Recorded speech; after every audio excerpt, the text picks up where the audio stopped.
Good day everyone, welcome to this episode of Math Belief. Have you ever wondered how people know that a mathematical formula, pattern, or statement is always true? In mathematics, we do not just accept statements simply because they look correct or work for few examples. Instead, we rely on something stronger. It is a proof. In this video, we'll explore the different methods of mathematical proofs and examine how reasoning and logic are used to verify mathematical ideas. Joining me in this discussion are Ms. Abuakan, Ms. Bongat, and Ms. Dagupan, who will guide us through the different methods of mathematical proofs. To begin, let us first understand what is mathematical proof is. So, mathematical proof is a logical step-by-step explanation that shows why a statement is always true using definitions, actions, and previously proven results. So, it does not just show that something works, it explains why it must always work. So instead of guessing or relying on examples, mathematicians use structured reasoning to build proofs. And like any other skill, writing proofs becomes easier when you follow the right approach. Before we begin the different methods of proofs, here are some important tips. So first, define terms clearly. For example, if a statement involves even numbers, you must know that an even number can be represented as 2n for some n element of an integer. Similar with odd numbers, you can represent it by 2n plus 1 for some n element of an integer.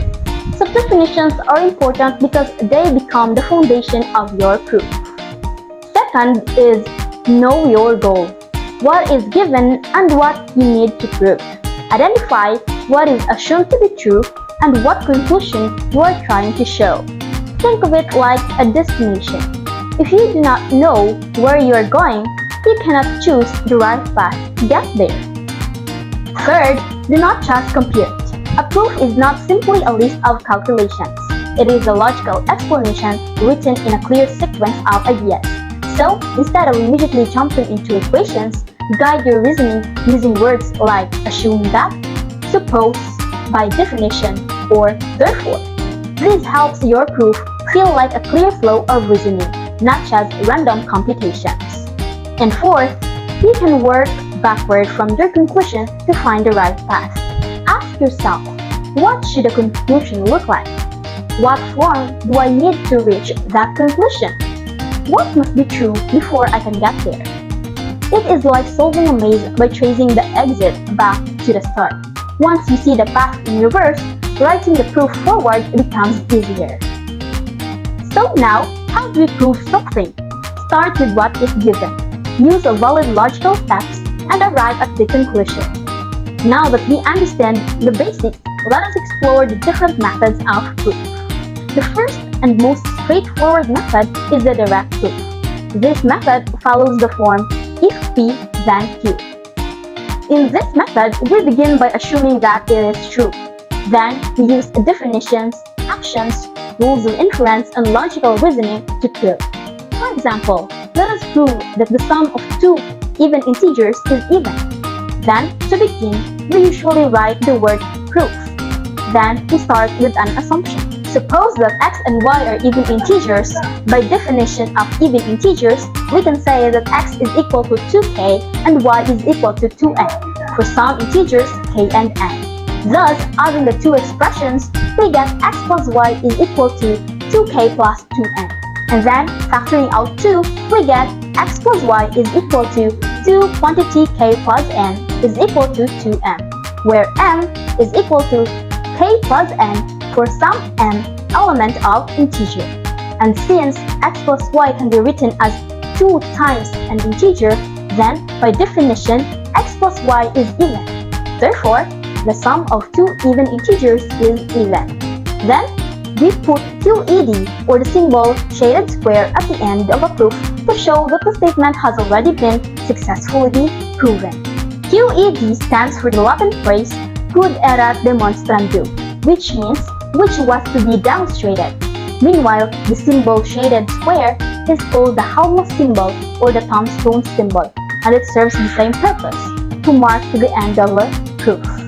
So now, let's move on to the next method, which is the indirect method to be discussed by Ms. Abuakan. We have a direct proof. We also have indirect proof. This proof is also known as proof by contradiction. It is a method of proving a statement by assuming that the opposite of the statement is true. If this assumption leads to a contradiction or an impossible situation, then the assumption must be false, and the original statement is proven to be true. It is called indirect proof because the statement is not proven directly. Instead, the opposite statement is tested and shown to be impossible. Now, let's have an example. We have here if a number is divisible by 4, then it is even. It is in the form P implies Q. Our P here is a number is divisible by 4, while our Q is even. To prove this by contradiction, we assume that the statement is false. And of P implies Q is P and not Q, which means the number is divisible by 4 and the number is not even. Since not even means odd, we assume that there exists number that is divisible by 4. Because the number is divisible by 4, we can write this as n is equal to 2k for some integer. We rewrite this as n is equal to 2 quantity 2k is equal to 2m, where m is equal to 2k for some m element of an integer.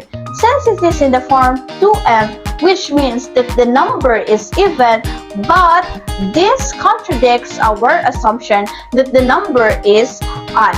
Therefore, our assumption is false. Thus, if a number is divisible by 4, then it must be even. This is how proof by contradiction works. Instead of proving the statement directly, we first assume the opposite is true.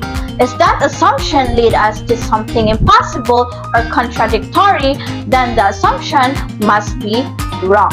So in the end, the original statement must be true. So we've just seen how indirect proof or proof of contradiction works. We assume the opposite of what we want to prove and show that it leads to something impossible. But there's another type of reasoning that's closely related, and it's often easier to use when direct proof gets messy. It's called proof by contraposition. While proof by contradiction assumes the negation of the entire statement, proof by contraposition only flips and negates the if and then parts. It uses the fact that a statement and its contrapositive are logically equivalent. That means if we prove the contrapositive, we've automatically proven the original statement too. A proof by contraposition is based on the logical equivalence between a statement and its contrapositive. Therefore, the implication P then Q can be proved by showing that its contrapositive, not Q then not P, is true. Now, the contrapositive is usually proved directly. So the method of proof by contrapositive may be summarized as: first, express the statement in the form if P then Q. Second, rewrite this statement in the contrapositive form if not Q then not P. And last, prove the contrapositive by a direct proof. Example, prove that for all integers n, if n squared is even, then n is even. The contrapositive of the given statement is, if n is not even, then n squared is not even.